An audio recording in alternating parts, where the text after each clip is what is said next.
Bonjour et bienvenue dans l'Almanach des Faits Célestes. Je suis ravi de vous retrouver pour vous présenter le bulletin astronomique pour la période du 9 au 15 juin 2026, la quatrième et dernière phase de la deuxième lune de printemps nord, automne sud, donc du dernier quartier, le 9 juin, à la nouvelle lune, le 15, donc lundi 9 et lundi 15 juin pour cette période. Donc moi, c'est Claire Henrion, ravi de vous retrouver. Donc à vous tous, chers auditeurs de cette chaîne. Donc je suis chroniqueuse astronomie, montreuse d'étoiles, et je vous emmène de semaine en semaine, ou plus exactement de phase lunaire en phase lunaire. Vous préparez à voir ce que vous allez voir et savoir ce que vous ne verrez pas. Donc on commence par regarder le ciel en se mettant les pieds sur terre. Dans une deuxième vidéo, je suis également astrologue et je vous invite à suivre et à partager mes commentaires astrologiques pour la même période. Mais on commence d'abord par prendre les repères, les vrais qui nous ancrent, pour être vraiment dans le canal tertiel, donc dans le vrai, au plus vrai qu'on puisse être, chacun de nous sur son sol, dans sa sphère locale, sur cette terre que nous partageons tous, mais à chaque lieu est particulier et à son ciel particulier. Donc, on va voir ça tous ensemble. Donc, dernière phase de la lunaison, la lune se lève au milieu de la nuit, culmine au lever du soleil et se couche au lever du soleil. Donc ça, c'est au dernier quartier. Et puis de jour en jour ou de nuit en nuit, enfin, elle se lève chaque jour plus tard que la veille, en moyenne 50 minutes, mais ça peut être euh, 15 à 20 minutes seulement ou jusqu'à 1h30. Ça dépend de c'est si elle est en ascension rapide ou lente, courte ascension ou longue ascension, ça s'explique. Mais bon, peut-être une autre fois, parce que là, notre petit format sera trop court. Donc là, c'est de nuit en nuit, la Lune va se lever de plus en plus tard en deuxième moitié de nuit, culminer de plus en plus tard dans la matinée et se coucher de plus en plus tard dans l'après-midi. Donc nous allons la voir en fin de nuit, avant qu'il fasse jour, et nous allons voir qu'elle va être la conjointe aux planètes du matin, puisqu'en ce moment, les planètes du matin, c'est Neptune, toujours invisible, mais qui commence à être détectable au télescope, Saturne, maintenant bien visible en fin de nuit, et Mars, qui commence à se rendre visible également. Donc la Lune va être conjointe à ces trois planètes, et on va voir ça de plus près. Donc merci à vous tous pour vos j'aime, vos commentaires et vos partages qui contribuent petit à petit à gonfler tranquillement la chaîne, parce que c'est vrai que je fais pas beaucoup de tapage et puis il y a peut-être des choses à améliorer. Pour cela, je vous n'hésitez pas à me dire dans les commentaires. Mais bon, pour ce qui est de vous emmener sur le bulletin astronomique et voir ce qu'il y a à voir, eh bien ça, j'y tiens à faire ça en premier avec vous. Et donc nous y allons. Je partage mon écran. On va d'abord voir la fiche résumée de la période. Et ensuite nous irons sur Stellarium. Et ensuite nous partagerons quelques images et actus. Il y a de quoi là en ce moment. Ça a bien remué cette semaine dans le monde de l'astronautique et du spatial. Alors d'abord le résumé des événements astronomiques de la semaine. Donc vous l'avez sur cette fiche que vous pouvez télécharger, même imprimer, en cliquant sur le lien qui est dans la description de la vidéo. Vous tombez sur l'article où elle est en tête de l'article. Vous cliquez sur PDF, enfin vous la téléchargez, quoi. Vous pouvez l'afficher, la télécharger, l'imprimer pour suivre au plus près les événements et ce qui se passe dans votre vie en regard et ce que vous avez observé. Alors, je grossis un petit peu. Nous allons donc du lundi 8 juin à 12 heures, dernier quartier de lune, au lundi 15 juin à 4h53, donc nouvelle lune. Donc nouvelle lune, on ne voit pas la lune, bien sûr. Elle se lève en même temps que le soleil, culmine en même temps que lui et se couche en même temps que lui, mais elle se décale petit à petit, mais les jours. Alors, le dernier croissant, ce sera donc le 14, visible, et le premier croissant sera le 15 au soir, puisqu'elle se produit très tôt dans la journée, 4h53. Eh bien, ça nous donne l'opportunité cette fois-ci de pouvoir avoir le premier croissant de la liaison suivante, le lundi 15 au soir, le soir même de la nouvelle lune. Excusez-moi s'il y a un peu de bruit, c'est ma maman qui remue de la vaisselle, je ne sais pas pourquoi, à ce moment précis. Car vous avez peut-être remarqué, je ne suis pas dans mon décor habituel, je suis chez ma maman, que je viens euh, assister un petit peu le plus souvent que je peux maintenant, car elle commence à atteindre un âge canonique et elle se répare de sa fracture du dos avec beaucoup d'énergie encore, il faut le dire. Alors, c'est parti. Un petit résumé. Alors, la Lune a son dernier quartier lundi 8 à 12 heures. Elle est alors dans le 18e degré du signe des Poissons, tandis que le Soleil est dans celui des Gémeaux. Puis, elle passe en déclinaison nord mardi 9 juin à 2h26. Donc, elle monte en déclinaison. Nous avons donc une Lune décroissante, puisque c'est la fin de la lunaison, et montante, puisqu'en déclinaison, elle monte. Elle entre donc dans le signe du Bélier, mardi 9 juin 10h33, et elle est conjointe à Neptune qui est dans le 5e degré du signe du Bélier déjà. Elle va rétrograder après, hein. Elle reviendra jusqu'au 2e. Donc mardi 9 à 18h03, Lune conjoint Neptune. Ce même mardi 9 à 21h58, nous avons la conjonction Vénus-Jupiter. Tada, tada, très très beau spectacle donc dans le ciel du soir, puisque Vénus, Jupiter ainsi que Mercure sont dans le ciel du soir cette semaine. Donc Vénus, Jupiter dans le 26e degré du signe du Cancer, devant la constellation du Cancer, devant laquelle Vénus vient juste d'arriver. Je dis, j'ai pas fait de bêtises, oui c'est ça, Vénus arrive devant le Cancer, mais c'est juste après. Donc en fait, erreur de ma part, Vénus est encore devant les Gémeaux ainsi que Jupiter. Donc petite erreur à corriger. Ah, heureusement que je relis tout ça avec vous, hein. Euh, donc c'est devant les Gémeaux encore. Mais donc, on va voir que Vénus arrive devant la constellation du Cancer. Mais avant cela, mercredi 10 à 7h29, Lune conjoint Saturne, puisque Saturne n'est toujours pas très loin de Neptune, quoique l'écart se creuse. Saturne s'éloigne de Neptune. Ensuite, comme Neptune va devenir rétrograde et Saturne aussi, Saturne va reculer davantage, donc l'écart va se resserrer, puis après il va se réélargir entre les deux planètes qui ont été conjointes en géocentrique, je le rappelle, le 20 février, Neptune et Saturne, la plus lente et l'avant-dernière, avant-avant-dernière plus lente, puisque c'est Neptune, Uranus ensuite et Saturne. Enfin, si on vient du fond du système solaire et qu'on se rapproche de la Terre. Alors, je continue avec la Lune qui entre dans le signe du Taureau jeudi 11 à 14h28. Vénus qui arrive donc devant la constellation du Cancer jeudi 11 à 19h et qui va s'y trouver jusqu'au 29 juin. Elle arrivera devant la constellation du Lion. Son mouvement, pour l'instant, est direct. Vendredi 12 à 20h37, la Lune est conjointe à Mars dans le 19e degré du signe du Taureau et devant la constellation du Bélier. La Lune qui continue de monter en déclinaison sort des limites zodiacales nord, samedi 13 juin à 4h39, donc elle monte, elle monte, elle monte. Elle va être hors limite zodiacale nord jusqu'au 17 juin, 10h13.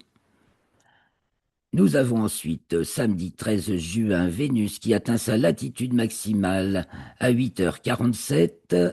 Elle est alors dans le 30e degré du signe du Cancer. Sa latitude maximale, là, c'est 2 degrés au-dessus du plan de l'écliptique.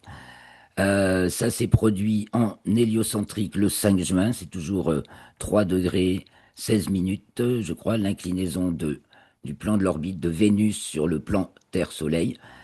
Donc, sa latitude maximale en héliocentrique, c'est la valeur de l'inclinaison, de l'angle que fait son écliptique avec le nôtre, si vous voulez. Et en géocentrique, c'est variable puisque notre point de vue diffère. Donc on a Vénus, donc latitude maximale le samedi 13 à 8h47. Ensuite, donc, elle descend en latitude, mais reste encore en latitude nord. Elle passera à son nœud descendant le 31 juillet et son prochain minimum aura lieu le 11 octobre. Et là, ce sera 7 degrés 24. Vous voyez comme l'angle peut être variable. Et Vénus entre dans le signe du Lion le même samedi 13 à 12h46 et elle va s'y trouver jusqu'au 9 juillet. Elle entrera dans le signe de la Vierge. Toujours samedi 13 juin à 15h06, la Lune entre dans le signe des Gémeaux. Et comme toujours à notre époque, elle est ensuite conjointe aux Pléiades, puisque les Pléiades marquent de nos jours, en raison de la précession des équinoxes, le premier degré du signe des Gémeaux. Elle atteint ensuite sa latitude maximale le samedi 13 à 19h04. Donc ça, c'est sa hauteur par rapport au plan de l'écliptique, 5 degrés, 2 minutes. Donc sa latitude maximale à la Lune, on appelle ça les ailes du dragon, puisque le dragon, c'est qui s'ancre au nœud, voilà, c'est au carré des nœuds. Et elle descend ensuite en latitude et passera à son nœud descendant le 19 juin. Donc là, actuellement, latitude maximale troisième Gémeaux. Et en juillet, cet axe va passer, qui est rétrograde, va passer en taureau pour latitude et maximale et minimale. Et donc en poisson vierge pour... non, pas en poisson vierge. Verseau lion pour ses nœuds. Alors je continue. Vers samedi 13, la Lune est conjointe à Uranus, qui est totalement invisible. En plus, 5 degrés au sud de la Lune. La Lune sera encore visible samedi 13 en toute fin de nuit. Donc le 13 juin, voilà, Uranus se lève à 5h02. Vous verrez le croissant de Lune. Le 13, la Lune est à droite de Uranus, donc Uranus à gauche, mais vous ne la verrez pas. Et le 14, la Lune sera passée à gauche et vous ne verrez toujours pas Uranus. Et puis, en héliocentrique, samedi 13, 21h06, Vénus entre dans le signe de la Balance en héliocentrique et il reste jusqu'au 2 juillet. Dimanche 14 juin, nous avons le dernier croissant de lune, donc selon votre localisation, mais environ 3/4 d'heure avant le lever du soleil, on peut voir le dernier croissant à 1,5 degré au-dessus de l'horizon, non, pardon, de 1,5%, donc de fraction éclairée, et environ 3 degrés de hauteur, 23h45 avant la nouvelle lune. 3 degrés de hauteur, le soleil à -7 au nord-est. Voilà, il se lève, oui, environ 1h15 avant la lune. Et la lune est conjointe à Aldébaran également à 7h18. Mais là, on ne verra pas du tout Aldébaran parce qu'elle est 10 degrés en dessous de la lune. Dimanche 14, toujours, Mercure, qui était hors limite zodiacale nord, rentre sagement dans les limites zodiacales, donc descend en déclinaison. C'était depuis le 2 mai que Mercure était hors limite zodiacale nord. Donc maintenant, elle descend jusqu'au 12 juin. Elle atteindra un palier minimal à 17 degrés, toujours nord. Et puis après, elle va remonter jusqu'au 6 août à 20 degrés. Puis ensuite, elle va redescendre, donc toujours en déclinaison. Et au 11 septembre, elle passera en déclinaison sud. Donc cette petite vague en déclinaison est reliée à sa rétrogradation qui adviendra un peu plus tard, mais néanmoins qui va se produire. C'est qui va se produire en juillet. Il me semble qu'on a encore un peu le temps, mais bon, ça va me revenir. Je l'ai pas sous les yeux là. En héliocentrique, Mercure entre dans le signe du Scorpion lundi 15 à 0h12 et s'y trouve jusqu'au 24 juin. Et lundi 15, la Lune est au périgée, donc au plus près de la Terre. Donc, sauf qu'on ne la voit pas, mais elle est au plus près de la Terre. Donc c'est là que son diamètre apparent, qu'on ne voit pas, est le plus gros. Et elle est conjointe à l'étoile Elnat, donc bêta du Taureau, avec une occultation. Oui, j'ai oublié de dire aussi qu'il y avait une occultation des Pléiades par la Lune pour le nord de l'Amérique du Nord, le Groenland et le nord de la Russie, mais peut-être même bien pour chez nous, hein. J'ai installé le logiciel Occulte 4, puisque En fait, jusqu'à présent, je me servais pas mal comme source du Guide du ciel de Guillaume Canas. Et ben, après 40 ans, au moins plus de 30 ans de bons et loyaux services, il pose un peu son crayon pour peut-être se consacrer davantage à la photo. Toujours est-il que pour les prédictions d'occultation d'étoiles par la Lune, pour un lieu donné, ben, il faut se débrouiller avec les outils gratuits et excellents qui se trouvent en ligne. Donc, j'ai installé le logiciel Occulte 4 et j'ai vu qu'il y avait occultation des Pléiades, normalement pour ma localisation. Mais là, ça c'est une info du tiré de PGJ Astronomie. Alors, je vous partagerai ça en plus quand ce sera, comme ça semblera suffisamment intéressant pour une observation de base, quoi, comme pas pour les grands pros spécialistes, mais pour les amateurs bien de bonne volonté, on va dire. Alors, la 15, donc la Lune conjointe à Elnat avec une occultation pour l'Australie, la Papouasie-Nouvelle-Guinée et le nord de la Nouvelle-Zélande. Et puis, c'est la nouvelle Lune. Donc, personne, de toute façon, ne verra l'occultation de la Lune par Elnat. Alors, enfin non, pardon, d'Elnat par la Lune.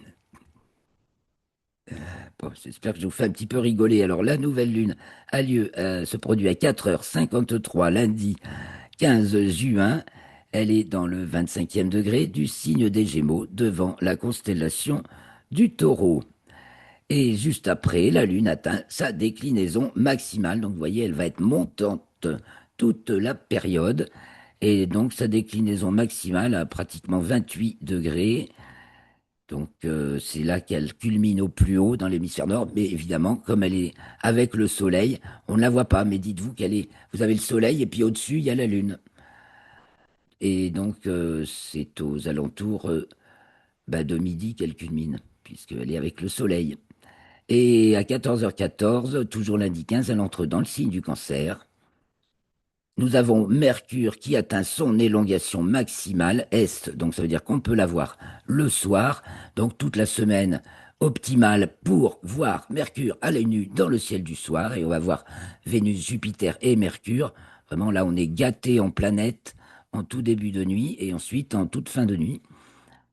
Et donc, voilà, on va profiter de Mercure et elle sera ensuite, évidemment, elle va diminuer sa présence dans le ciel du soir et elle sera en conjonction inférieure le 13 juillet. On a encore un peu de temps pour voir Mercure dans le ciel du soir. Et ce même jour, donc toujours le 15, lundi 15 juin, nous pourrons voir le premier croissant de lune le soir même de la nouvelle lune. La lune aura déjà suffisamment avancé par rapport au soleil, hein, une élongation de, je la marque pas là, l'élongation, mais 13, environ 13 degrés. Et donc on pourra voir le premier croissant qui se couche évidemment quand même pas longtemps après le soleil, presque 1 heure après le soleil. Voilà, très cher. Alors la suite, c'est quoi d'autre? Les planètes, donc j'en ai parlé. Le soir, Mercure, Vénus et Jupiter. Le matin, Neptune encore invisible, mais on peut la trouver au télescope si ça, c'est amusant. Et puis Saturne, Mars et Uranus qui est invisible. Donc le Soleil, nous sommes à la période des levées de soleil les plus matinaux de l'année. Puis ceci en raison de l'équation du temps, c'est avant le solstice que nous avons les levées de soleil les plus matinaux, puisqu'en ce moment, l'équation de temps décale le midi vrai vers l'après-midi, enfin plus après le midi moyen. Donc les journées s'allongent davantage sur le soir que sur le matin, et donc nous sommes au jour de l'année où le soleil se lève le plus tôt, cette semaine et la semaine prochaine. Donc nous allons voir le soleil qui se couche sur la lune, on observera la lune en fin de nuit et on y observera le coucher de soleil sur les formations au terminateur. Donc entre autres le 9 juin, on pourra repérer le cratère Longomontanus qui fut l'assistant de Tycho Brahe, c'était mérité de trouver son cratère sur la Lune et qui fut aussi auteur de célèbres tables des maisons. Voilà, et les étoiles filantes, des taux Herculides et des Ariétides diurnes. Donc ça, ce sera pour la fin de nuit, Ariétides diurnes. Le maximum est passé et les taux Herculides aussi. Et ça, c'est toute la nuit devant, pas loin, dirons-nous, de la constellation d'Hercule. Alors vous verrez peut-être aussi des nuages noctilux, on va en voir une image, et justement l'équation de temps qui est nulle le 13 juin à 14 heures, donc ça se décale jusqu'au 15 juillet, ça se décale vers le soir, la durée du jour, même si le jour le plus long, n'est-ce pas, sera le 21 juin. Allons maintenant sur Stellarium, et reportons-nous donc au 9. Et oui, en ce moment j'enregistre je fais les enregistrements un petit peu avant, hein, 2 jours avant, puisqu'on commence, la période là commence lundi 9. Je vais vous mettre en ligne ce bulletin vendredi soir, voilà, pour être libre le week-end. Et puis parce que c'est peut-être ça vous est peut-être plus facile si vous voulez venir assister au direct, de venir en semaine plutôt qu'en week-end, vous aussi.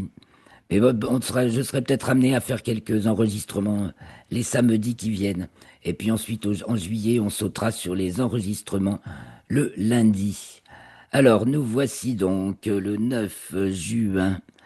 Tourné vers le sud, là, il est 16 heures. Donc, on va chercher le soleil. Le soleil, le voici. On va raccourcir les informations le concernant, lui et les autres astres que nous allons montrer. Donc on va juste mettre les levées culmination couchée. Donc je me centre sur le soleil et nous allons dans l'après-midi. Alors on va changer d'horizon également parce que cet arbre a la fâcheuse idée de nous cacher le soleil au couchant et les astres qui peuvent s'y trouver. Donc ici c'est mieux. Donc là il est 21 heures, il n'est pas encore couché, il se couche à 21h35 pour ma localisation. Donc nous voici à 22 heures. Et à 22 heures, donc ouest-nord-ouest, vous voyez, eh ben vous allez voir Vénus. Vous repérerez ensuite Jupiter. Alors ça, c'est le 9, hein, le 9 juin. On va voir aussi toute la semaine l'évolution de la figure. Et vous avez Mercure ici. Alors là, il doit être encore un peu tôt pour la voir, mais on va attendre un petit peu plus. Et Mercure réussira à se détacher sur un fond de ciel qui s'assombrit avant de se coucher. Donc profitez bien de ce tableau. Ici, vous avez Pollux et Castor des Gémeaux. Et ici, Capella du Cocher. Voilà le tableau de début de nuit. Donc on va les accompagner dans leur coucher. Voyez, et on va suivre, on va aller jusqu'à 22 heures. Voilà. On va rester à 22h30 et on va regarder de soir en soir l'évolution de ce tableau. Je trace la constellation des Gémeaux et les autres. Alors, ah non, j'ai pas dit d'heure en heure, j'ai dit de jour en jour. Alors le 10, le 11, le 12, le 13, le 14, le 15. Vous voyez, on aura toute la semaine, on a les trois. Alors l'écliptique est comme ça. Donc la conjonction Vénus-Jupiter, le jour où elles sont alignées sur l'écliptique, c'est le 9. Et donc, c'est le moment d'immortaliser, hein, si vous aimez un peu de faire de la photo. C'est joli et relativement facile, bien sûr, et si vous attrapez Mercure avec, c'est encore mieux.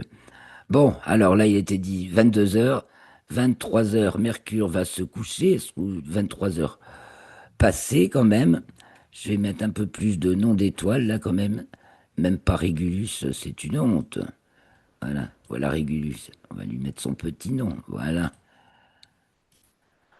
Donc 23 heures, Vénus et Jupiter ne sont pas encore couchés, mais vont se coucher de plus en plus tôt. Enfin, à 0 heure et quelques. Jupiter va se coucher de plus en plus tôt. On ne la verra bientôt plus. Elle sera en conjonction au Soleil début juillet. Donc d'heure en heure, à l'ouest, qu'est-ce qu'on a? Le Lion qui se couche. Vous voyez, donc Vénus, Jupiter devant les Gémeaux. Tiens, je trace la frontière des constellations et elles vont arriver devant le Cancer. Mais donc faisons les jours qui passent, le 10, le 11, le 12, Vénus est devant le Cancer, mais Jupiter encore devant les Gémeaux. Je vais mettre les petits noms des constellations. Voilà, donc début de nuit, le Lion à l'ouest qui descend, suivi. Donc je me tourne vers le sud-ouest de la Vierge. Je réduis un peu le champ.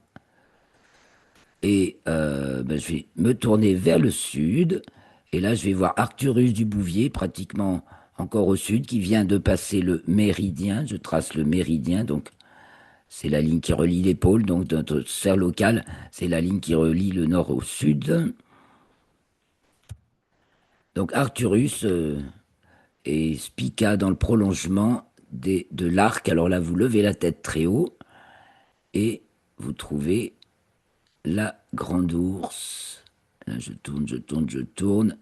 Voilà, la grande ours. Donc, dans le prolongement de l'arc formé par la queue de l'ours, vous avez Arcturus du Bouvier et Spica de la Vierge. Alors, je me remets vers le sud, hein. Là, je vais vous donner le tournis. Nous donner le tournis, voilà. Donc, je continue. Donc, au sud, début de nuit, il y a le Scorpion qui s'élève, la Balance qui culmine, et puis la Vierge qui a déjà culminé, mais plus haut que la Valence, vous voyez, et qui, elle, va sur le couchant. Et du côté de l'Est se lève, on repère tout de suite Vega, qui monte pratiquement droit à l'Est, hein, et ensuite elle va passer au zénith, suivi de Deneb, enfin Vega, Deneb et Altaïr, le grand triangle de l'été, ou les trois belles de l'été, qui s'élèvent à l'Est et au Nord, toujours en début de nuit, donc là j'ai mis 23h30, hein. Eh bien, quand il commence à faire nuit, quoi. Parce que la vraie nuit, maintenant, elle arrive à zéro. Enfin, la fin du crépuscule astronomique, c'est à 0 heure passée, pendant tout le mois jusqu'à début juillet. Donc, début de nuit, la petite ours et le dragon sont fièrement dressés. Vous tournez vers le nord, ils sont tout en haut, voilà, et on voit ici la tête du dragon. La grande ours descend hein, du côté nord-ouest, et puis vous avez Cassiopée encore bas au nord qui remonte, enfin bien sûr au nord, côté nord-est. Alors on va avancer dans la nuit jusqu'au minuit vrai. Donc pendant ce temps, 23h30 Vénus et Jupiter vont se coucher, 0h30, 1h30, on va aller jusqu'à 1h52 heure du minuit vrai, ou 51. Et donc l'étoile polaire toujours au même endroit. C'est notre repère qui nous donne aussi la valeur de notre latitude terrestre selon sa hauteur dans votre ciel. Sa hauteur dans le ciel vous donne la valeur de votre latitude terrestre. Donc grosso modo, si elle est à 45 degrés, c'est-à-dire pile à la moitié entre l'horizon et le zénith, le sommet du ciel, c'est 45 degrés de hauteur dans le ciel. Ça veut dire que vous êtes à 45 degrés de latitude terrestre. Donc voilà, au milieu de la nuit, ben, la grande ours, la petite ours et le dragon sont en train de basculer du côté de l'ouest. La grande ours descend, ploum, ploum, ploum, elle plonge. Et puis Cassiopée et ses fées s'élèvent. Donc du côté de l'ouest, le lion disparaît. La Vierge arrive en rase-motte, elle va se coucher. Arcturus a bien descendu. Du côté du sud, le scorpion finit de passer à sa culmination. Voilà, la queue du scorpion. Donc le quinze c'est Chola, l'étoile qui marque la queue du scorpion, qui passe au méridien à une hauteur très très modeste de même pas 5 degrés pour la latitude pratiquement 45, enfin 44, 30, qui est la mienne ici. Et puis vous avez le Sagittaire, voilà, qui passe aussi bien bas. Donc au-dessus du Scorpion, vous avez le Serpentaire, et tout en haut, vous avez Hercule, qui est pratiquement au zénith, et vous avez eh ben, le losange formé par la tête du dragon ici et le bout du bras d'Hercule, qui forme un losange. En fait, on repère bien ce losange. On a Vega, le trapèze d'Hercule, et le losange de la tête du dragon avec le bras d'Hercule qui est au zénith, donc cette petite étoile-là de Hercule, qui s'appelle, nom de son doux nom de catalogue, Tau Bêta, non, Iota d'Hercule, pardon, c'est Iota d'Hercule, voilà, qui est au zénith à la minuit. Et puis, donc, on était du côté du sud et on va regarder la nuit qui s'achève. Donc, à minuit, le Capricorne se lève et le Verseau aussi. Vous voyez, comme elles se chevauchent, ces deux constellations. Le Verseau passe plus haut que le Capricorne. Et puis nous avons Pégase qui est en train de se lever, le grand carré de Pégase, et dans sa suite Andromède. Et puis très haut maintenant, Vega, voyons, je remets voilà, Vega est déjà très haut, ainsi que Deneb et Altaïr de l'Aigle, ici, donc le grand triangle de l'été, bien sûr, s'élève du côté de l'Est. Voilà, et donc on va regarder les dernières heures de la nuit, mais en guettant les levées du côté de l'Est. Donc en sous Pégase se lèvent les poissons avec Saturne. Donc belle Saturne, qu'on maintenant on peut voir, puisqu'elle se lève aux alentours de 3 heures du matin. Donc en fin de nuit, on voit Saturne, elle est suffisamment haute, là il est pratiquement 4 heures, 4 heures, 5 heures, vous voyez, à 5 heures c'est déjà l'aube, hein. Mais à l'aube, ben, Mars, ça y est, Mars pointe le bout de son nez, donc est visible sous le bélier, en toute fin de nuit, encore bas sur l'horizon, et un petit peu plus tôt, parce qu'il faut jouer avec la noirceur du ciel et la hauteur de l'astre, 4h45, allez, 4h30, tentez de trouver où se trouve Neptune, ici. Voilà, donc là, évidemment, il vous faut un instrument, un chercheur, et puis vous repérez, si c'est possible, ces quatre petites étoiles de magnitude 5 à peu près, là. Magnitude, voyons, on cherchait que l'été dernier, on repérait aussi Neptune par rapport à ces quatre petites étoiles. Magnitude 4,9, oui, ça fait pratiquement 5. Donc vous avez ce petit losange. Et puis, ben, du coup, j'ai perdu Neptune. Alors revoilà. Et puis vous avez Neptune qui est là maintenant. Donc évidemment, il faut aussi sortir Saturne du champ. Et vous grossissez, et vous remarquez ce petit triangle, et paf. Bon, ce sera mieux. Ah, on a aussi un nouveau petit parallélogramme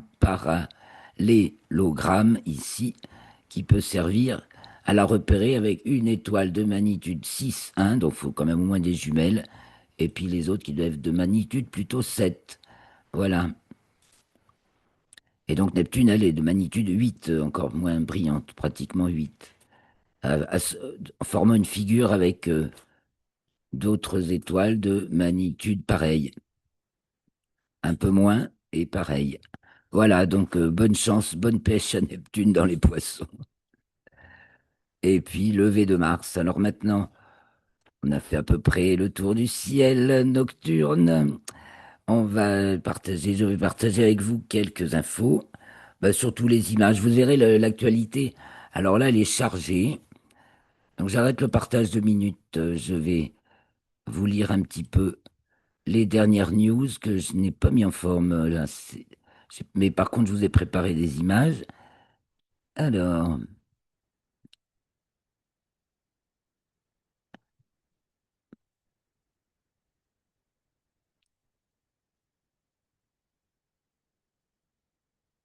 alors nous avons d'abord, au point de vue astronomique, ben, il y a la nouvelle lettre du LTE, donc Laboratoire Temps-Espace, ancien Institut de mécanique céleste et de calcul des éphémérides, qui publie sa lettre mensuelle toujours très instructive et très intéressante. Donc il y a tout un gros chapitre sur les éclipses, puisque il va y avoir 3 éclipses en Espagne, donc pas loin de chez nous quand même, enfin, sauf une au pointe sud de l'Andalousie, mais deux éclipses en tout cas dans le nord de l'Espagne, donc celle du 12 août et une autre en janvier 2028.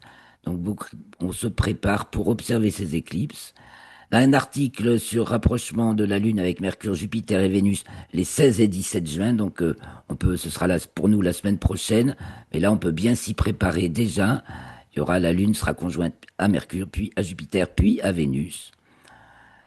Science en direct. Alors, tout un topo sur le solstice d'été. Là, c'est pareil, on peut pas avoir de meilleures sources en astronomie de base que par cet organisme. Et puis, voilà, l'Apophis 2029, ah oui, cet astéroïde qui va s'approcher très très très près de la Terre, 30 000 kilomètres, 10 fois plus près que la Lune. Bon, qui apparemment n'a rien à craindre, mais qui enfin, ne nous menace pas, ne menace pas de s'écraser sur Terre, mais par contre qui va offrir des opportunités d'observation évidemment exceptionnelles. Alors, à part ça, les nouvelles que vous pourrez retrouver dans l'article, hein, donc dans le lien et dans la description de la vidéo. Alors, les grosses nouvelles de la semaine, donc nos astronautes français Thomas Pesquet et puis Arnaud Prost vont tous les deux s'envoler pour 15 jours en 2027. Thomas Pesquet, alors, il y a des détails, hein. Arnaud Prost, c'est là dans la nouvelle station. Arnaud Prost, il n'a pas encore volé. Thomas Pesquet, tout le monde le connaît bien. Dans la nouvelle station privée qui va être envoyée l'année prochaine. Et Thomas Pesquet, ben, c'est pour accompagner une mission de convoyage, je crois, vers l'ISS. Et dans un vaisseau de SpaceX, un Crew Dragon, je crois. Et Arnaud Prost, c'est dans la nouvelle. Ben, c'est que du nouveau, quoi. Alors vous allez voir ça. Et puis alors on a la période juste après que je vous ai laissé la semaine dernière, on a appris l'explosion de la fusée New Glenn de Blue Origin sur son pas de tir. Donc grosse compromission parce qu'il y a quand même un important investissement, pas tant que celui de SpaceX, mais important quand même de Blue Origin dans les programmes lunaires de la NASA. Donc tout le monde a tremblé, même subi les tremblements de cette explosion. Mais apparemment, ils vont mettre, en tout cas, c'est peut-être pas tout à fait aussi grave que ce qu'on aurait pu croire sur le coup. Et puis, ben, ils vont mettre le paquet pour que Blue Origin puisse se revoler avant la fin de l'année. Donc, pour compléter l'action de SpaceX, bien sûr. Il y a aussi la fin de la mission Maven, la sonde qui, depuis plus de 6 mois, ne répondait pas, la sonde martienne, en orbite martienne, qui ne répondait pas depuis plus de 6 mois. Bon, ben, officiellement, on la déclare perdue. C'est une sonde de la NASA.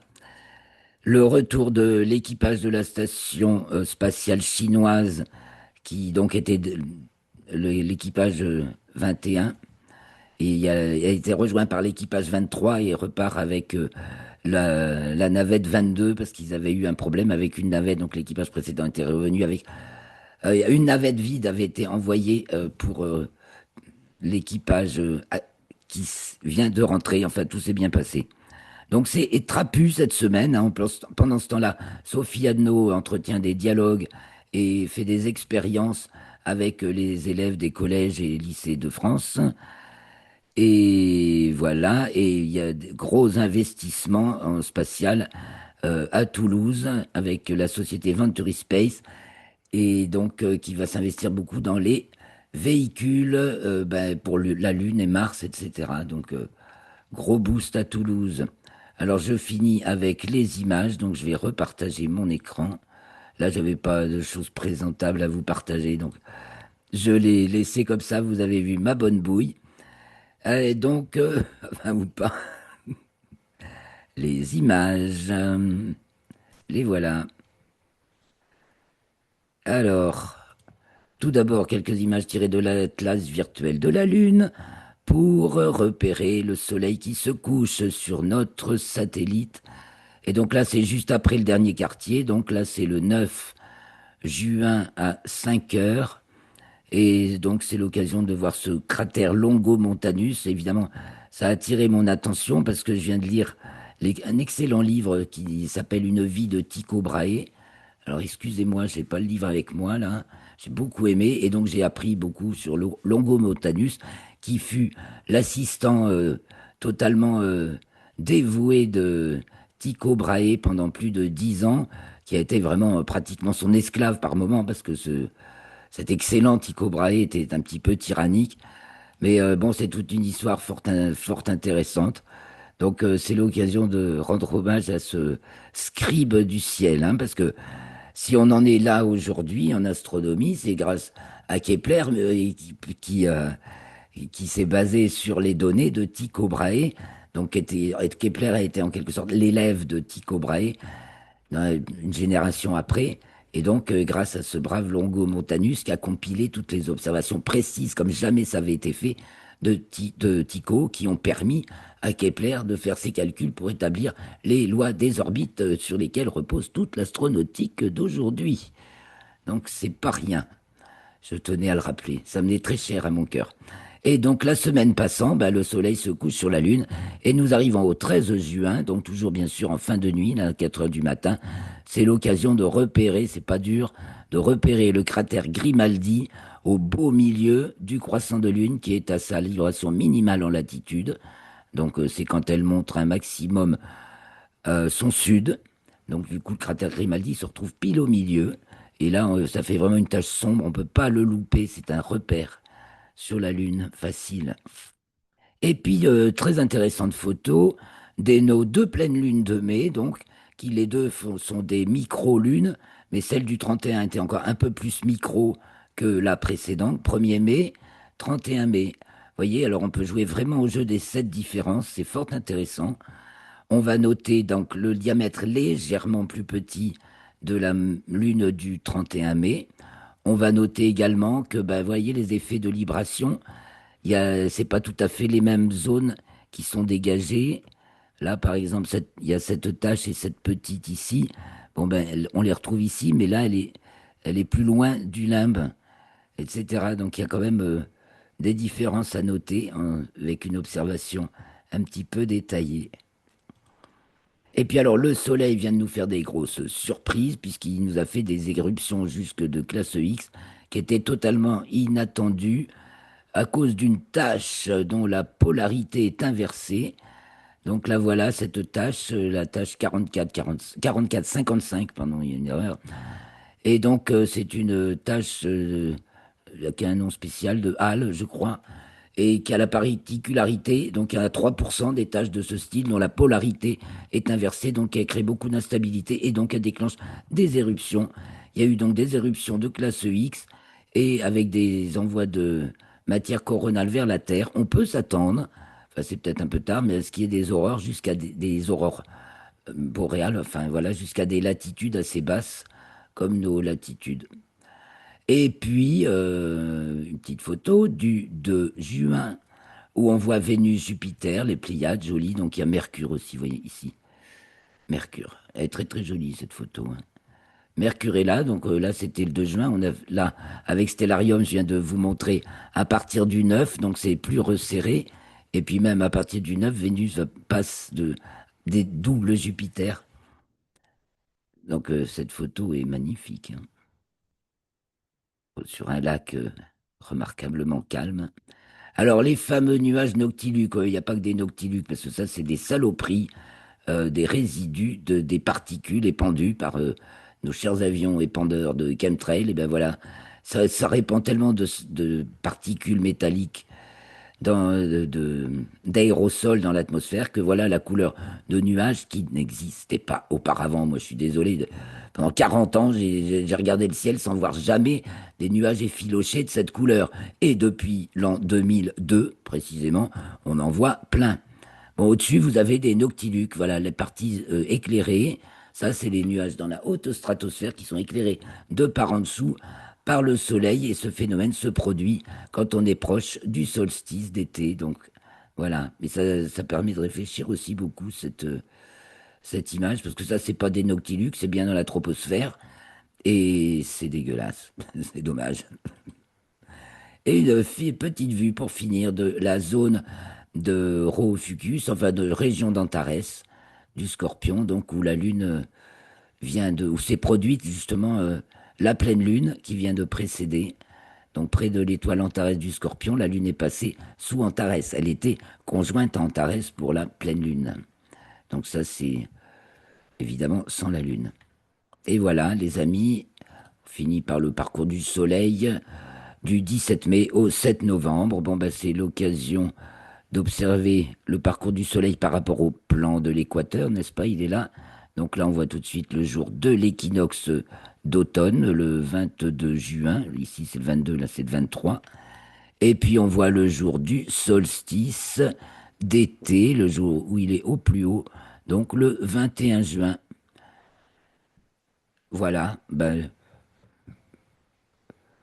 devant les étoiles, bien sûr, de manière quasi immuable, sauf un décalage d'un degré tous les 70 ans en raison de la précession des équinoxes. Donc il faut quand même remettre les pendules à l'heure de temps en temps. Oui, alors je vous invite aussi, si vous ne l'avez pas encore fait, à aller prendre connaissance de la différence entre signes et constellations du zodiaque en cliquant sur le lien dans la description de la vidéo. Ça vous mène sur un petit e-book gratuit, signes et constellations du zodiaque. La différence. Mais merci, très chers amis, de m'avoir suivi jusque-là. Je vous souhaite une bonne observation du ciel, du ciel noir en début de nuit, quoi, que les nuits soient courtes, et puis le plaisir de voir le croissant de lune se lever en fin de nuit, et puis accompagner les planètes, surtout Saturne et Mars en fin de nuit. Voilà. Donc, portez-vous bien, et à la semaine prochaine. Merci beaucoup.